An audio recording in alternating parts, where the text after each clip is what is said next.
Love this podcast? Support it and sponsor today. Simply head to ozcastnetwork.com for details.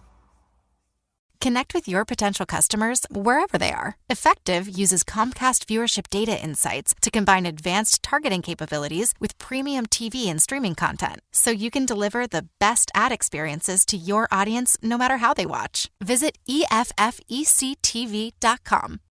Ozcast.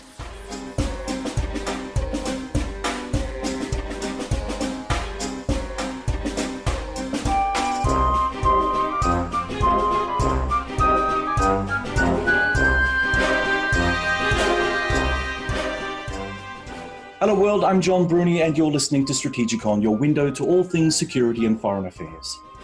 In this episode of STRATEGIKON, we are joined by Susie Jones and Adam Selwood. Susie is CEO of Melbourne-based cybersecurity firm Cynch, and Adam is Cynch Chief Technology Officer. As our last two episodes dealing with the June cyber attack against Australia demonstrated, the cyber domain is becoming an increasing focus for the Australian government and domestic companies. While the good money seems to be that we have been and continue to be targeted by China, considering our strategic ties to the US and our increasing political differences with Beijing, there are other nefarious actors out there, such as transnational criminals, political radicals and extremist groups, and just people who like to do bad things on the net. All of these actors have capacities that can threaten our safety and security online. So today we turn to Susie and Adam to get Cynch's take on the Australian cyber environment, what's working and what isn't. Joining us via Zoom in our virtual studio today is co-host David Olney. Hello, David. Hello, John. Hello, everyone, and hello, listeners. I am real. I am not virtual. And our producer virtually, Tim. Thank you for having me. Before we start today's episode, I would like to remind listeners that STRATEGIKON can be found on the Ozcast Network, iTunes, Stitcher, TuneIn, Spotify, and on the Sage International Australia website. For those of you in our audience who would like to watch our podcast rather than listen to it, please check out our podcast on the STRATEGIKON Raw YouTube channel. Okay, so obviously the first question which I will direct to both of our guests are how things are going for you in Melbourne business-wise. COVID-19 has emerged as a major problem for the Andrews government. And while listening to ABC News Radio this morning, it seems that businesses, small, medium and large, are closing down all over the state of Victoria. Some are saying that the economy of Victoria has suffered irreparable damage due to the latest COVID shutdown. This is indeed grim news. Who would like to have the first go at this? I'll throw that one to you, Susie. Yeah, I thought you might. First of all, thank you very much for having us. It certainly is pretty grim times. For our business, we look to serve micro and small businesses, and I think by all accounts, they've been hardest hit by this pandemic over the last 5 or 6 months. So for us, business has been rocky. Whether it's simply because we're eternal optimists, I don't know, but we do feel like we will continue to grow out of this. But it's really hard. It's hard talking to our customers every day and hearing how tough it is for them. And then, of course, keeping morale high in a team when we haven't actually been face-to-face in 5 months is also tricky. Adam? It's definitely a challenging time for everyone. And we, as a business, we focus on trying to help other businesses deal with what we feel is a serious existential risk to them and to the economy. But trying to have that conversation in the midst of a global pandemic is just it's not the time, it's not the place. And really now's the time for us to just focus on supporting businesses and helping them come out the other side of it. Fortunately, I think a lot of businesses and a lot of our members and customers are resilient and they'll come through the other side. But yeah, certainly the stage 4 lockdowns we've all entered into is going to be a massive hit to many of them. And hopefully it doesn't carry on past the 6 weeks, really. That's what we're all hoping, that everyone starts to do the right thing and we come out bigger and better on the other side. Yeah. With more and more people having migrated from work in offices to working remotely from home because of the COVID-19 outbreak, how has this changed Australia's cyber environment? Yeah, that's been the biggest shift, I think, through this whole pandemic period. The reality is back in like March or even late February when we were starting to look at it, that was the thing that we identified that every business was going to have to face into, whether or not they shut down. How do we continue to operate and switch to remote working? That came on a lot quicker than we were expecting. We were thinking it would be drawn out sort of over time, but the government pulled the pin and started to direct people to work from home, which is really good in hindsight and what needed to happen. But a lot of businesses were caught on the back foot and having to just really make some really quick, short, sharp decisions and still dealing with the consequences of that now. And the reality is that so many businesses have just rightly shifted to remote working, but not necessarily had the opportunity to stop and think about the consequences or do it in the best possible way to protect themselves. So at some stage, it's either one of two things is going to happen. They're going to find the opportunity to reprioritize and start to look at the risks that's introduced, or they're going to deal with the consequences of not addressing the risk. And so the reality is remote working has completely shifted the posture of every business that's really rapidly had to make that change. And it's going to be a problem for a long time to come, I think. I think also it's introduced risks that really were either very low or hardly present at all in different industries. So the obvious one to look at is healthcare. Telehealth capabilities have been around for many, many years, but because for something so simple as it didn't have a Medicare ID number, it really hadn't been adopted here in Australia. And then virtually overnight, Medicare started to allow claims for telehealth, and an entire industry adopted a new technology. But they didn't just adopt one, they all adopted different versions of a similar technology. And so that means from a security perspective, there's a whole bunch of risks that have been introduced to industries that some might say we're ill prepared to even be thinking about what those risks are. David? Susie and Adam, if we look back historical, it's quite clear that in the United States, 9/11 was the first quarter where Amazon ever made money, because suddenly people were afraid to go outside and started shopping online. So that was kind of the point where the Americans woke up to living life online and solving problems online. Have we had an equivalent event historically, or is really this year our ground zero of the entire world has to move online? My opinion is absolutely this is the first time in Australia that we've experienced this kind of event to change behaviours so quickly and what I would say is so permanently. For many, many businesses that had actively resisted allowing their staff and their teams to work from home said, no, we couldn't possibly do that. We have all these processes that couldn't translate to remote working, and then bang, overnight, sure, they can.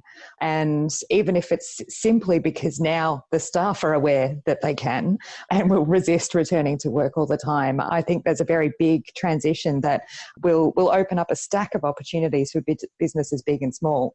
But certainly I don't think we've seen anything like this before, and fingers crossed we don't see another one like it.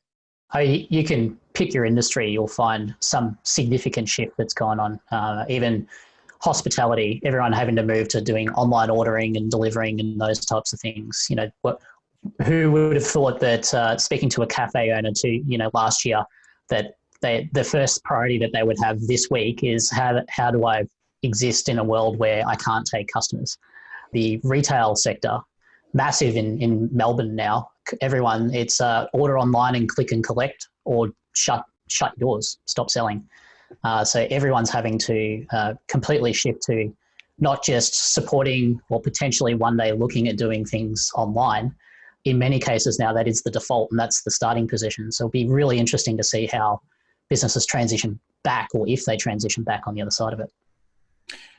I just want to ask, how do you think the transition from working remotely, from going to a physical space like an office, has been in terms of raising the risk profile of cyber for Australia? We've just come out of this major cyber attack, and it's easy for us guys who look at international relations to see the big enemy as China or Russia doing their usual thing to try to unseat or destabilize the West. But of course, there are a whole heap of other actors out there that may see opportunity in what we're doing and what the rest of the international community is doing by transiting from physical work to remote work. Because now, aren't we stretching the internet way too thin? I mean, we never planned for this. So yes, it's great that we've rapidly jumped on the bandwagon and we've adapted very quickly. But just as we're quickly adapting to all the good things, there are going to be those bad guys out there who are also adapting to find out how they can undercut, undermine, and otherwise destabilize the system, right? Absolutely. And we've already seen plenty of evidence for that. As of a month ago, ScamWatch had already seen 3,300 different scams pop up since the beginning of the pandemic. And they weren't perpetrated by nation state actors. They were perpetrated by dime a dozen cyber criminals that just want to swindle you out of a few $1,000s. So when it comes to the media and the hype talking about China, whilst of course it's potentially a very large threat, not wanting to get political here, but it's a real threat for your mum and dad businesses, for your lawyers, your financial planners, your accountants, your GPs. They're not the ones that they need to be worried about. They need to be worried about the ones that are going to be trying to convince somebody to click on the wrong link, to go to the wrong website, to enter in their password into a dodgy site. They're the sorts of things that are taking everybody each and every day. And 99% of all incidents actually require a human to do something. It needs you to click on a link. And most of the time, that's not a nation state.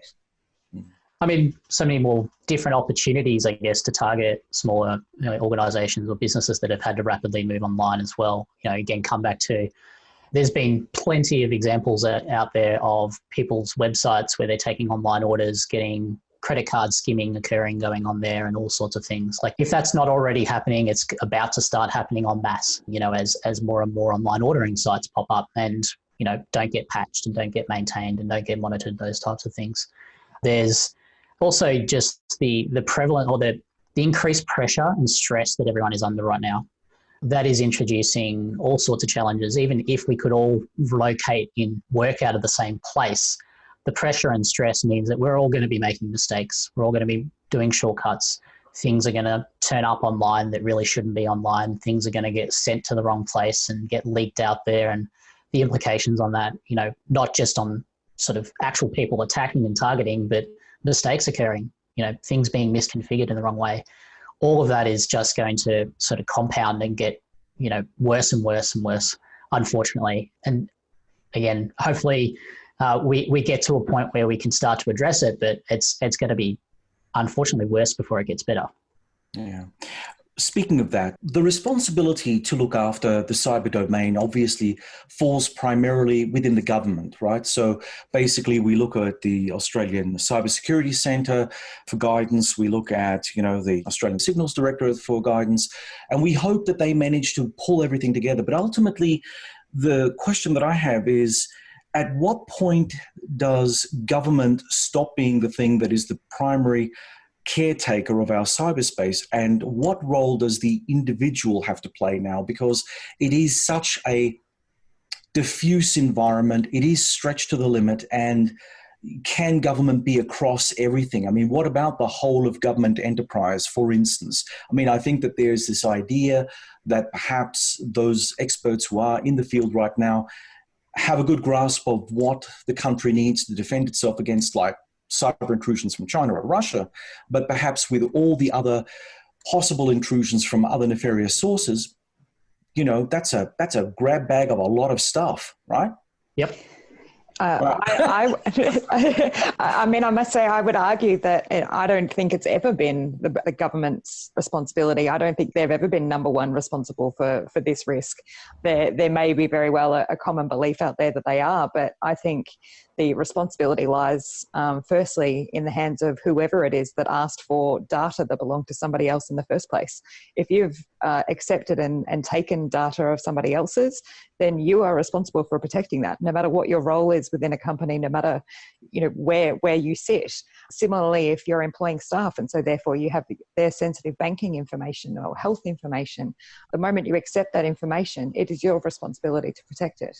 I think government certainly has a role to play, and the insights and the information that the ACSC and the ASD provide has a critical role to play. But I certainly would never say that government was number one responsible for the risk that lies within every business. I'm sure Adam would say the same thing. It's like, I think government has a really important role to play when it comes to cybersecurity of the nation. Like it is fundamental that government does take a leading role, set the tone, set the conversation, take care of the things that they're responsible for is a really important thing, and be mindful of the impacts and the implications of anything that they do or don't do when it comes to cybersecurity or cybercrime or anything really. But 100% agree with Susie on the other side of that, though, is that ultimately it's a risk. It's a business risk. It's a risk that we all have as citizens as well, and we all need to take some sort of significant responsibility for that. In our patch where we're talking to and working with smaller businesses in particular, they have never seen government as responsible for the risk. They have either ignored or not had an opportunity to wrap their head around what the risk is yet. And possibly that's because, they're not digitally native, or they're not online enough. But once they get there, they inherently recognize and realize that it's not just a risk for them and for their business. It's a risk for them personally. They're completely wrapped up in that. And at no point have I ever had a conversation with a small business operator and them said, you know what, the government should do more here. The conversation is always, this is a risk. We need to get on top of it. Tell me what I need to do. Let's do it. That's without question. Helping businesses recognize the urgency and the need to get on top of that and understand what that risk is. I think that's an important role within government, and certainly pushing or giving some steer around things like standards and obligations and clarifying that for businesses. I think it would be helpful. And then also, it's great that the Prime Minister got up on TV and sort of shared the fact that there's stuff going on, because how else would a small business or a business of any size, anyone outside of this ecosystem, know that this sort of stuff is going on? So I think it's important that they're out there making it clear that this sort of stuff is happening. But ultimately, it is just a hodgepodge of stuff all over the place. The government can't on their own fix it, and neither should they try to. They need to work across the entire economy to actually try to make that work. Okay. Tim and then David. Given that we're kind of dealing with this risk management on a private level as you guys are you finding that part of the solution may end up being a loss of net neutrality? Is there some risk that, with the extra costs that come with, let's say, securitizing our internet connections and usage, that it would be conducive to something like losing our net neutrality in some sense? I'm not sure if that's too political, but... No, if you take it from the context of a business, ultimately the business wants to, once they recognize the risk, they want to manage the risk. Take it from an organization, take it from a government department, whatever that might be. The realities are that if you go to work within an organization right now of any size or style, that there is a likelihood that they've already put in place filters and things that are essentially undermining your net neutrality, right? You can't just go and access anything. You're not going to go into the office and start looking up porn. You're going to get blocked. You're going to get reported. Something's going to happen. I think for us as citizens to assume that and that's risk management ultimately within the context of that. Stepping outside of that as a citizen, connecting via clean pipes or whatever it might be that then prevents me from accessing certain things. There's problems there around net neutrality, and that needs to be considered, discussed, and so on and so forth. But equally, even a private context, I've got filtering set up on my home DNS. I stop things from going out the same way, but that's me as an individual making that risk decision, and I have the ability to do that. So I think certainly we don't want to get to the point where we end up having the Great Firewall of China in place in Australia, or some of these other things going on. We should be actively trying to avoid that situation. But I think in the context of business, in the context of government, I think it would be like you don't have net neutrality today there. So you kind of need to weigh that up. David? Just to use a historical example here, if we look back to the 19th century when we had enough medical knowledge to realise that public hygiene was important, government had to set the standards, and initially government had to teach public hygiene.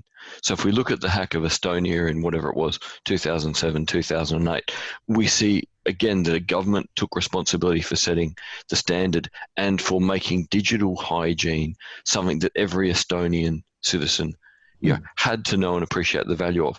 Have we essentially got to the point where the standard on digital hygiene is clear and people know where to look to get the information, or are we still in the digital equivalent of people not washing their hands? I would certainly say we're in the digital equivalent of people not washing their hands.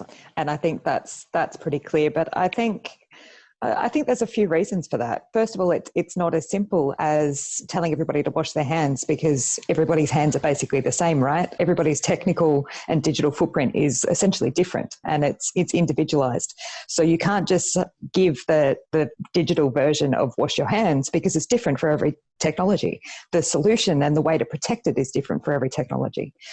So it's not as simple as that. And so that makes the issue far more complex, and also increases, and perhaps this is an Australian cultural issue, but also increases the apathy. You know, they're very much, oh, it's all too hard, whatever, Facebook already has my information, forget about it. And, you know, what Adam and I quite often talk about in Australia, the whole she'll be right approach. It is rife in our society, in our culture.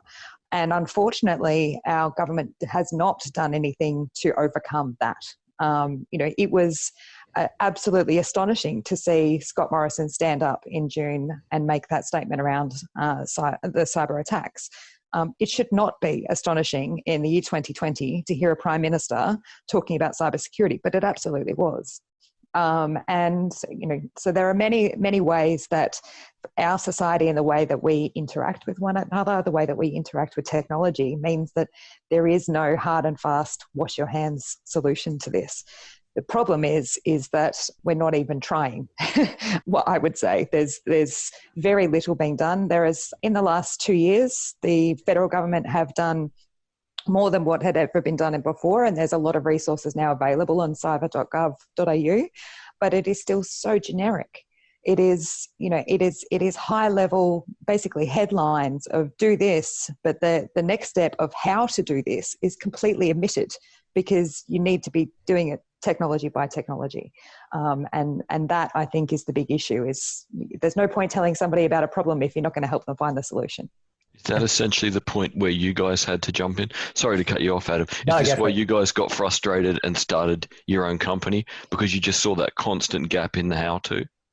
That was a massive part of it. I mean, we didn't just see a gap in the how-to, though. We saw a complete gap in anyone caring about small business or actively doing anything to support small business. The small business support from a cybersecurity perspective when we started out was the equivalent, and to a large part still, is the equivalent of people looking for slip, slop, slap slogans that they can throw out there. Like that is an actual active discussion. What's the slip, slop, slap for cybersecurity on small business? The stark reality is that it's just not going to work. Small businesses have really significant constraints and reliance on technology and technology vendors and everything else that underpins that. And it is a completely unique problem space in terms of how to solve and address that from a cyber risk perspective. And we have an industry and a government who is focused on critical infrastructure, finance, banking sector, large enterprise, or rightly on the broader population and citizens. There's a gap in the middle, and it's a hard place to operate. It's a really challenging problem to try to help and address in, and because of that, it's ignored while the easier, more lucrative aspects of cyber risk are focused on. And so that was kind of, that was us when we started Cynch. We found that really the reason that we started Cynch was as a result of that being completely underserved and not addressed. The impacts to a business and a business owner in particular, if an incident or when an incident occurs, is so much bigger and so much more dramatic than you find anywhere else. You think about what a cyber incident or a data breach or a ransomware attack in the context of a small business looks and smells and feels like for the owner, the operator, or the owner of an accounting practice or a law firm, a small one. It's them. They feel that directly. Their family feels it. The families of all of their employees feel it. It's a very direct human impact. In a bank in Australia Post, where Susie and I met, an incident would occur. It does occur. You have a bad week. You might have a bad month if it's a particularly bad one, but you roll on. There's a team around you. It doesn't, never sort of barely touches the sides in a lot of instances. That's not That's not the case in a small business. And so that was really not just as a completely underserved and there's a massive gap there, but the impacts and the implications of an incident are so much more significant and human. And that was kind of what we've locked onto and driven and built our business to solve for. So basically the cyber attack that we had back in June was apparently the largest one that Australia had ever had. Apparently it was a shallow one as well. It didn't dig too deep, and we don't really know exactly what was taken, whether or not the guys behind the attack got what they wanted from the attack. But the fact is that as a consequence of that, Prime Minister Scott Morrison came up, made his public announcement and made a number of subsequent announcements saying that he's going to be tightening things up. He's going to be putting more money into cybersecurity at the top end, at the strategic level end. And I suppose if you're a general member of the public watching the nightly news, you would kind of think, okay, great, good on you, ScoMo. You've done it. You've looked at you've stared down the giant and you're going to get on top of this. So therefore we can go about our business as per usual. So it goes back to the whole apathy thing that we were all talking about earlier. I mean, are these public announcements by, the Prime Minister encouraging us to then take the she'll be right mentality, because she's really not that right? Definitely, it is part of it. Well, it doesn't help solve the problem. I don't think it actually makes the problem any worse. I think the problem would be there irrespective of the announcements. Australians are great at looking for the silver lining in problems. It's part of what makes this country wonderful, but in this particular avenue, it also puts us at great risk and potentially at great harm. I would certainly like to see our leaders across this country giving much more prescriptive advice on the sorts of things that people as individuals need to be wary of. That telling people, being quite prescriptive and saying every time you download an app, actually look at what information you are giving them. When you're introducing a new technology to your business, make sure you consider all of the cybersecurity risks involved in that. Because without that constant reminder, people aren't going to take action. But that's not to say that if we had that everybody would take action as well. Because again, if you're always missing the how to do something and only ever giving the problems in this society, I don't think you're going to get very far. Adam? So it's an interesting proposition. The act of going out there, raising the alarm, and then very quickly following up with, and now we're going to invest $1 billion into ASD and these other things. Does that translate down into sort of the general population to feeling that she'll be right because, ScoMo's got our back, ASD is going to come along and whatnot? I'm sure for some people it does that. I think for others, they'll still see that as, well, I've still got all these other risks and things going on, and that's not really helping me directly. So I don't think that sort of moves the needle on them feeling any less motivated to actually do that. I think the challenge is once people recognize that the risk is there and that they have a direct responsibility to address it, those sorts of announcements and whatnot wouldn't have much of an impact on changing that attitude. Whether or not that delays people getting to that point, that's I guess a question mark. I think it's important for an increased pressure and increasing the awareness and educating the population that this sort of stuff is going on. As Susie said, it shouldn't be strange for the PM to be up there talking about cybersecurity or cyber attacks. We know in the industry they're happening constantly all the time. And the reality was that whilst it was the biggest one sort of that caused the catalyst, it was actually been happening for a long time. It wasn't just an immediate, all of a sudden the attack's on and then it's off. It had been going on for ages. So it had just reached a trigger point where probably a few different factors came into play, and it felt right to get on TV and start talking about it. I'd like to see those factors kind of understood and a little bit more proactivity in terms of raising awareness that this stuff is going out there. The media is very good at latching on to, things that have happened and getting out there, things getting shut down, for all sorts of various reasons when something newsworthy happens. But, when's the last time you saw a smaller organization or someone out there talking? There's a stigma around it. There's a whole bunch of stuff that needs to be addressed. the government being out there and open about the fact that this stuff happens and incidents occurred will really help shape the community's sort of sense around that. It's a interesting, it's a challenging, shifting beast of a problem, really. Mm-hmm. David. Adam and Susie, if we have all these small businesses, for example, in Melbourne, who are desperately this week working out, how do we get online? How do we get online? How do we do, click and collect? What is the normal path they take to solve this problem? And does that path, in a sense, begin their problem? Do they just look online, get overwhelmed, go to a website they like, see who provides that online service, and just go straight to that company, and that's sort of the end of the whole process? Close. So most micro and small businesses will have a few different places that they'll go to on advice on technology. And when they need to make these decisions fast, if they can't get onto those people, they'll just move on to the next person. If they can't get onto them, they'll just make a decision. And so those people are obviously outsourced IT support providers. So if they do have an agreement with an MSP or even just their local IT support provider, they might call them up and say, I need to be able to do click and collect. Can you help me? What should I use? There are plenty of, and throughout this pandemic, the number of these groups has expanded exponentially. Facebook groups for various different industries and business owners. So the number of inquiries of, hey, should I use Shopify or should I use this or should I use that? Of course, that has the reliability in terms of the advice that you're getting that you get from a Google search, which is the third option, where they will go to Google and they will type in, online ordering system, e-commerce, whatever it might be. And they make the decision that is going to keep their business open tomorrow.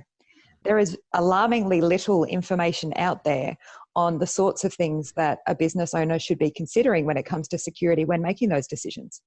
So, the Google search doesn't come up and say, here's your top 3 responses. And, oh, by the way, here's how you might do a mini risk assessment. Like, Google doesn't provide that in the search results. The responses in these Facebook groups don't say, oh, hey, I didn't choose Shopify, I chose whatever solution because I found in my risk assessment that was more secure. That's not a conversation that's occurring. And so, unfortunately, our industry is not present when the discussions and the decisions are being made. Many IT support providers that we have spoken to are very concerned that their small business customers expect them to be solving security when that is not at all what they're employed to do and what they're even skilled to do. And so when a small business owner goes to an IT support provider for a solution and they get given one, they just assume, oh, well, that's okay. Security sorted out. My IT guy did that. And of course he didn't. And so there's lots of assumptions and a complete lack of support for a business owner that needs to make a quick decision, because the places that those decisions are happening, our industry are not there. And I would say we're not there because we're not interested in being there. Adam and I don't bump into too many other cybersecurity people when we're usually the only voices in these Facebook groups. So that can't be because they didn't know they existed. I would say a lot of the time it's because they're not interested in being there. So what it means is a lot of your industry are simply cleaning up the mess after when this goes horribly wrong, and someone needs to clean up, the hack, and they finally find a cybersecurity organization, to essentially put the universe back together long after the event, long after all the credit card details are gone, long after they've been burned. And, it's not just bad for the business, but in the end ends up also being bad for cybersecurity organizations because they get a rep for only being there after the event. And for being incredibly expensive after the event as well. Okay. Wow. Or before the event, if you're there. I mean, if you've ever tried to engage with a security professional, or anyone in the industry around consulting, we're not cheap. Well, we are. They're not. Well, that's the thing I think that's the thing that strikes me as probably your biggest hurdle to overcome, which is that, I suppose, especially if you're dealing with small businesses, and we've talked about their constraints, I think financial constraints are probably some of their most significant, where they're making a decision about a service, say something like Shopify, probably from my financial perspective, where security, that might have been a consideration if you were looking at 2 identically priced products. But as soon as you have to pay for something that has higher security, let's say, whether that's the priority. I think that seems to be your biggest hurdle is like, okay, well, you're gonna have a more secure platform, but it's going to cost you more. So yeah, I mean, our position, our approach to it is the technology you choose to use as a business is your business choice. Like to use Shopify over something else, that is a completely valid business choice, and you should be focused on how does that work best to support my business in the first instance. Like there's no point talking about or trying to secure something until you've introduced or adopted it in the first instance. Like you need to get there first. And so many businesses are just trying to get to that point. But the problem is that Shopify and you name technology vendor, they have not designed their product in the first instance to ensure that you go down the most secure path.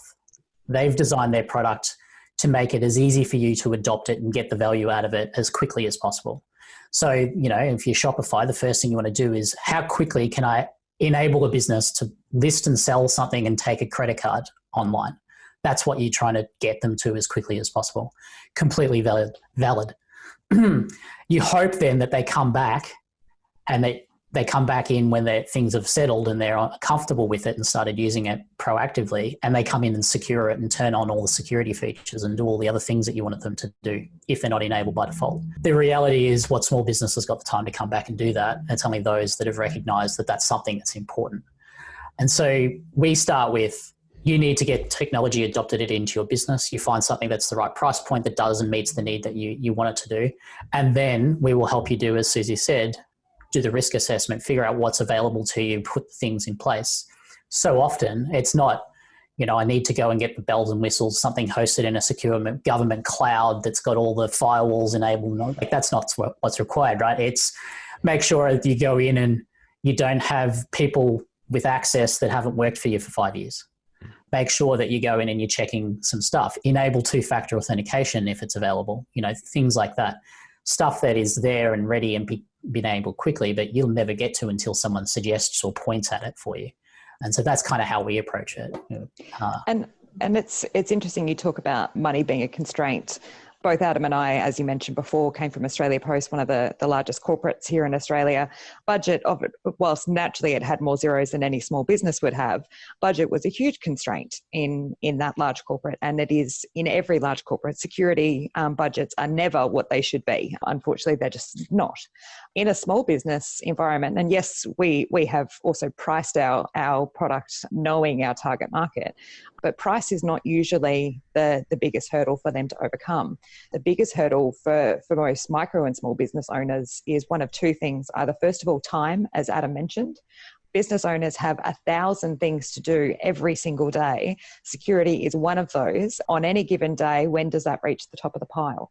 And so with our solutions, we break all activities and recommendations that we make down into 5-minute steps, so that, if while they're drinking their coffee in the morning, they can jump onto our platform and do something that will make a material difference to their cyber risk in 5 minutes. Because that might be all they have that week, or maybe even that month, to think about security, but at least they're doing something.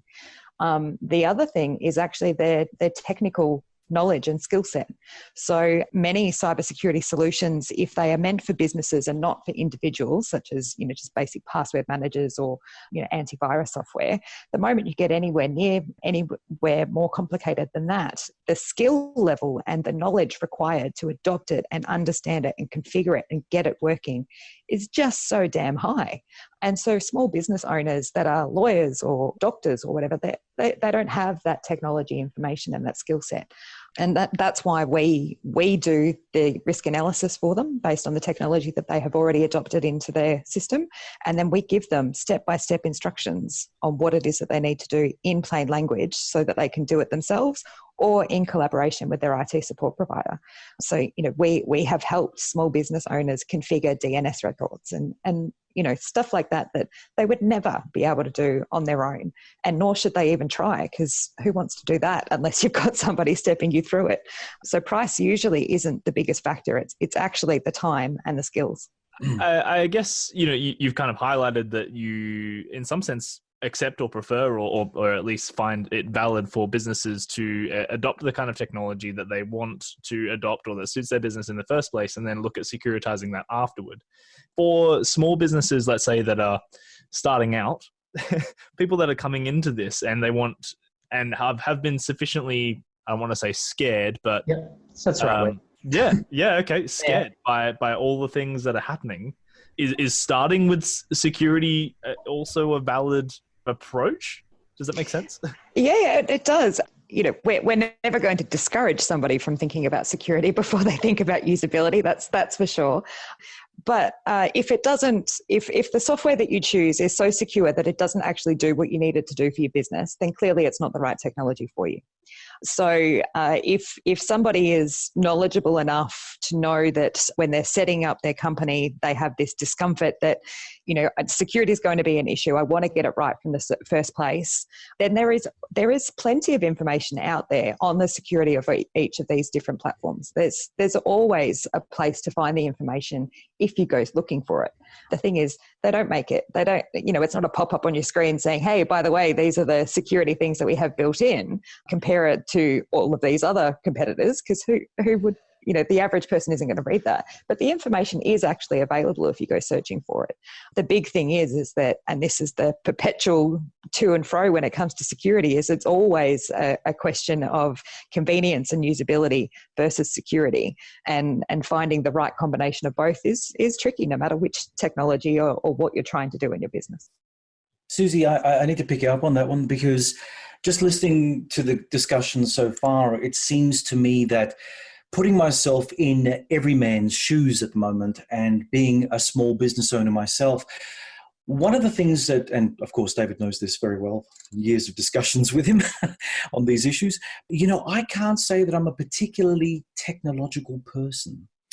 And the thing is that these days it's all about, here's the website, do it yourself. And it's like another burden on top of all the other things that we have to do. And it's so frustrating. And then things change so much.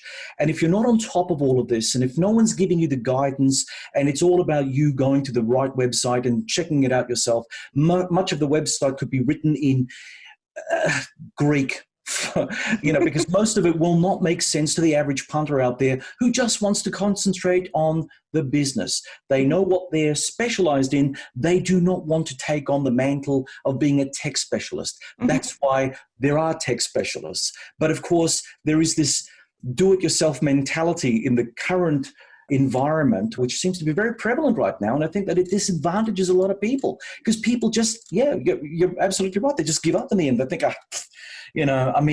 I'll buy my Norton's package, or I'll buy Apple because Apple's more secure, right? These are the sort of things that seem to be very prevalent in the public, the non-educated cyber public.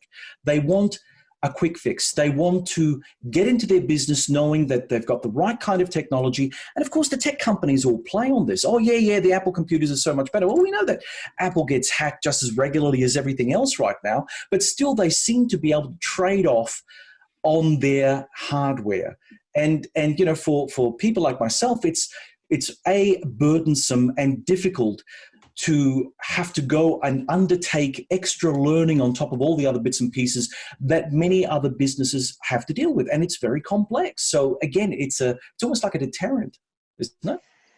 There's a lot in that. So I would say, first of all, the first part of your comments there, I think you've just read out our business case and why we exist. So when a small business owner signs up for a Cynch membership, all they need to do is tell us what technology they use. And then we tell them, okay, here's a list of the things you need to worry about and exactly what you need to do to fix that. And you know what? If you don't want to do it yourself, then invite your IT support provider into the platform and allocate it to them. And at least then you've still got visibility of the risks. You can see things being checked off over time, and we keep track of all of those things. If you need it mapped against different compliance standards, we can do that. But otherwise, if you want to say to somebody, that's your job, you can do that within our platform. But the thing about cyber risks is that it's not all technology, or at least the solutions are not all technology. So there are very few technologies out there that can stop somebody from clicking on a link, or can stop somebody from typing in their username and their password into the wrong website. Or, there are all of these human elements that require a business leader to be a business leader and introduce new processes to teach their staff that these are things that they need to worry about. And we will support them doing that. But unfortunately, that does mean that there are things that you need to do over time. So just like when you buy a car, you don't buy a car and then drive it for 20 years without getting it serviced, without changing the tires, without changing the oil, without filling it up with petrol every week. There's things that you need to do to maintain it, to keep the car being a car. Let me just stop you there. I knew many years ago a guy who ran a very successful South Australian enterprise. And he was a smart guy. He did his thing very, very well. But he was the kind of guy that got the company car and drove it into the ground, did not worry about, whether or not it needed coolant, didn't worry about oil. It went totally unserviced. Not that he couldn't afford it. It's just that it didn't dawn on him that that was something that would be advantageous. And besides, after all, it's a company car. I'll just get another one if this one runs out. So I understand what you say. I also know that in the business community, it's a diverse house, shall we say, and there are many different players out there, and that must be a source of great frustration to a company like Cynch, because you'll know the same thing as we know, but at the end of the day, you're at the coalface. You're going to have to deal and try to convince these guys that, hang on a tick, this is not good standard operation, right? Yeah, and look, that's we make a very conscious decision that is not our job. So our job is not to convince small businesses that cyber risk is something that they should manage. That's where we come back to, what's the role of government? What's the role of industry? What's the role of other things? Is to highlight and make it clear and help businesses understand the importance of managing their cyber risk. We exist because once they get to that point, and to be honest, a big part of why government and industry bodies and others aren't doing that is because they know that if they were to raise the alarm around cyber risk, where are their members and where are their businesses going to turn? Like, how are they going to solve for that? There aren't solutions. So what we consciously decided was, well, our role, we'll get out there and we'll make it, share the stories and do the things and raise awareness where it makes sense. But really the need exists for those businesses that do realize that they need to change the coolant in their car and, rotate their tires and do all the other things that they should be doing. There's plenty of businesses out there in that position who can't, there isn't a tire shop. The mechanics don't exist.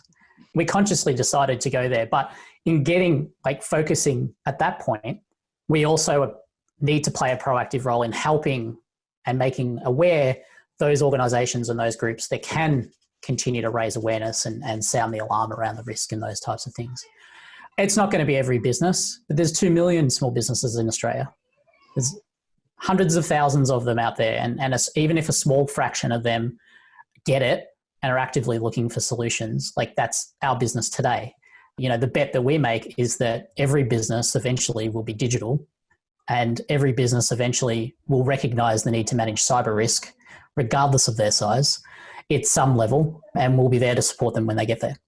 With regard to whole of community integration of Australia's cyber domain, we've got federal government, state government agencies that are all required to work with each other.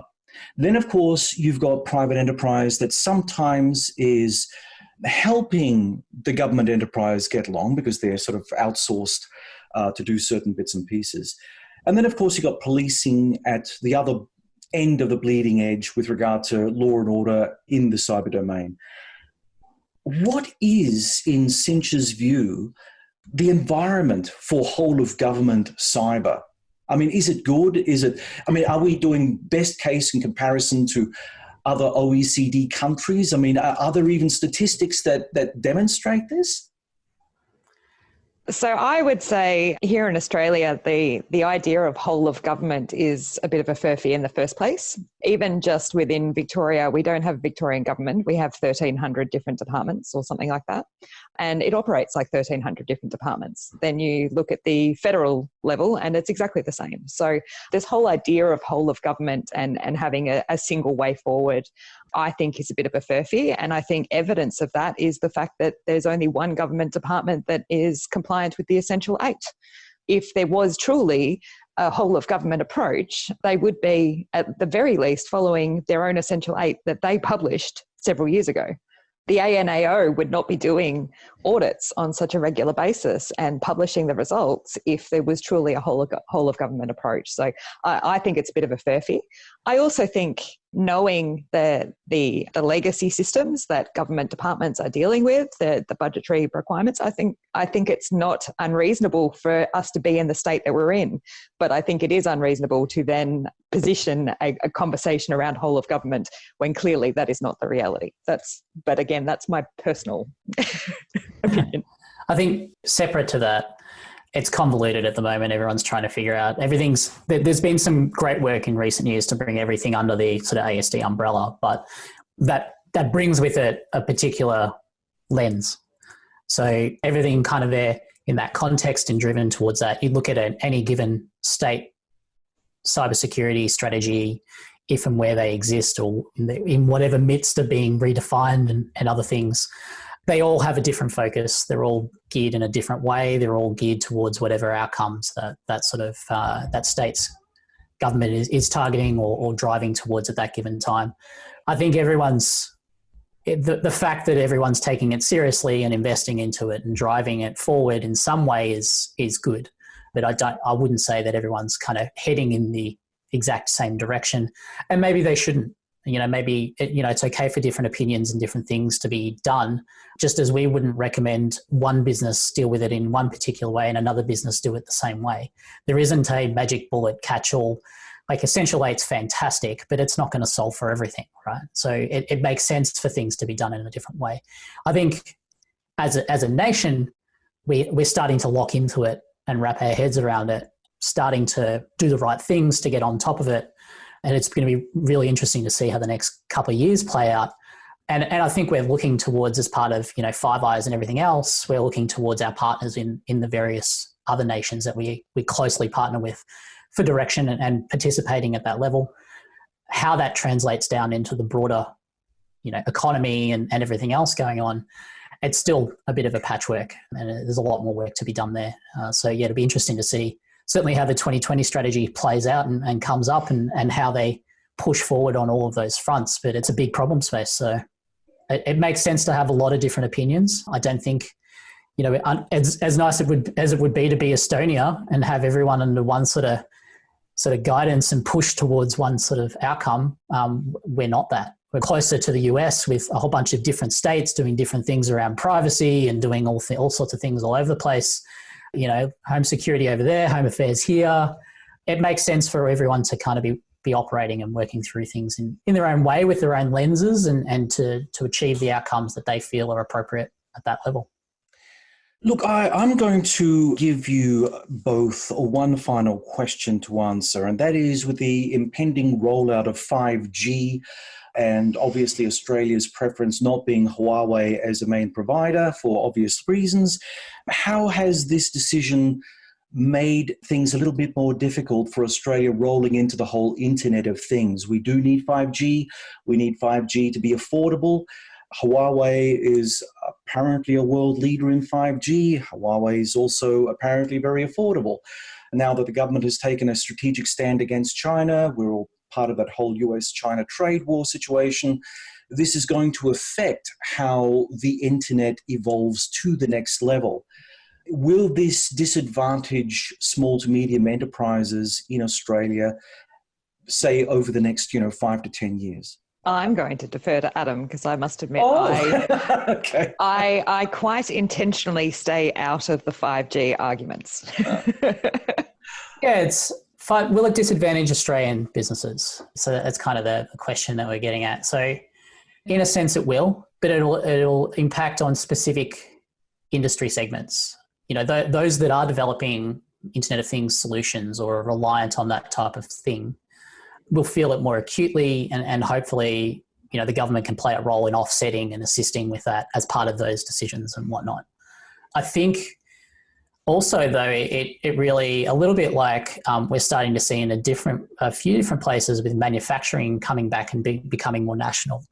It'll be interesting to see what sort of innovation occurs locally or within our market that offsets that as well. So it'll really open up opportunities in that context to sort of help offset that. Having cheap, affordable 5G technology in and around Australia, it would be nice. It will potentially keep costs low from a service perspective and enable us to roll it out quicker and all of those types of things. But I don't know that it would be material, like significant impact. There's plenty of other technologies and solutions out there. We're not we're a reasonably affluent country. We can, afford to pay a little bit of a premium on top of that. And obviously someone's made a call at some level that the trade-off of that versus, the potential national risk isn't worth it. So I'd say, people with far more knowledge and exposure to things than what I would have made a call. Will it have impact on Australian businesses? In part, but I don't think it's certainly nowhere near what we're experiencing with a pandemic, certainly nowhere near what we're experiencing with cybercrime more generally, certainly nowhere near more, what we're experiencing in every other sort of context. I don't think it's summer with bushfires. Bushfires, everything else that's been going on, it would barely register in that context. Well, everyone, that's a wrap. And Susie and Adam, thanks for joining us today and for sharing your insights on STRATEGIKON. Thank you for having us. Thank you. Thank you. And to our audience, thanks for listening. We hope that you'll join us for our next exciting adventure through the world of geopolitics. Remember that you can subscribe to the audio version of STRATEGIKON through the Ozcast network, iTunes, Stitcher, TuneIn, and Spotify. And please like us on the Sage International Australia Facebook site, which of course is safe. And follow us on Twitter. We appreciate your support. You can also watch our podcasts on video on the STRATEGIKON Raw YouTube channel, which is also safe. I just thought I had to put that in. Easily accessed by clicking on the link provided on our website. Also, please comment on any of our articles and podcasts through Facebook, LinkedIn, Twitter, and of course on the Sage International Australia site. We welcome any constructive feedback that can help improve our products, and we look forward to engaging with our followers. If you would like to support STRATEGIKON, remember to check out our merch page. We have a wide variety of items to keep the STRATEGIKON listeners satisfied.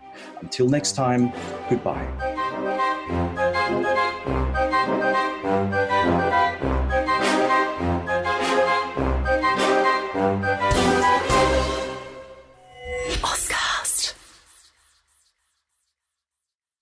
Connect with your potential customers wherever they are. Effective uses Comcast viewership data insights to combine advanced targeting capabilities with premium TV and streaming content, so you can deliver the best ad experiences to your audience no matter how they watch. Visit EFFECTV.com.